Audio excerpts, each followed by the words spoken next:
اور ہر دفعہ کے اعتکاف کے لیے مسجد بدلنا ضروری نہیں ہے۔ سوال: حالت اعتکاف میں جس مخصوص کونے میں پردہ لگا کر بیٹھا جاتا ہے، کیا دن کو یا رات کو وہاں سے نکل کر مسجد سے کے کسی پنکھے کے نیچے سو سکتا ہے یا نہیں؟ معتکف کسے کہتے ہیں؟ اس مخصوص کونے کو جس میں بیٹھا جاتا ہے یا پوری مسجد کو معتکف کہا جاتا ہے؟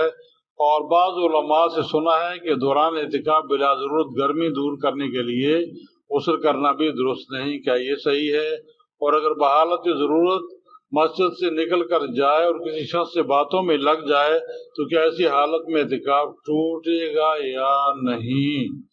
تو جواب یہ ہے کہ مسجد کی خاص جگہ جو اعتکاف کے لیے تجویز کی گئی ہو اس میں مقید رہنا کوئی ضروری نہیں ہے، بلکہ پوری مسجد میں جہاں چاہے دن کو یا رات کو بیٹھ سکتا ہے اور سو سکتا ہے۔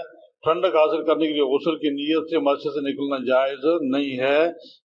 البتہ اس کی گنجائش ہے کہ کبھی استنجا وغیرہ کے تقاضا سے باہر جانے کا موقع ملے تو وضو کے بجائے خواہ مخواہ باہر جانا اچھا نہیں ہے، یہ ایک مکروہ عمل ہے۔ اور اسی طریقے سے اگر باہر رہا کوئی شخص تو امام صاحب کے نزدیک اعتکاف ٹوٹ جائے گا بغیر ضرورت کے۔ اگر جا کر کوئی باہر کھڑا ہو گیا اور گپیں ہانکنے شروع کر دیں اور کافی دیر جو ہے اس نے معتکف اپنا چھوڑا ہوا ہے اور باہر بیٹھا ہوا ہے تو امام معرف رحمۃ اللہ کے نزدیک کیا ہے، اعتکاف اس کا ٹوٹ جائے گا۔ اور امام محمد اور امام ابو یوسف رحمۃ اللہ علیہما کے نزدیک وہ اعتکاف ٹوٹتا نہیں۔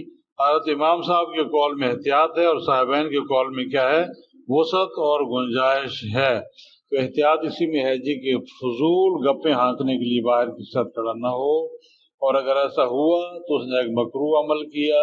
اور فتویٰ جو ہے وہ صاحبین کے قول پر ہی ہے، کیونکہ امام صاحب کا قول جو ہے اس میں زیادہ تشدد ہے، سختی ہے، اور ظاہر ہے ہم لوگ کمزور لوگ ہیں، بعض دفعہ اس طرح کی حرکت ہم کر گزرتے ہیں۔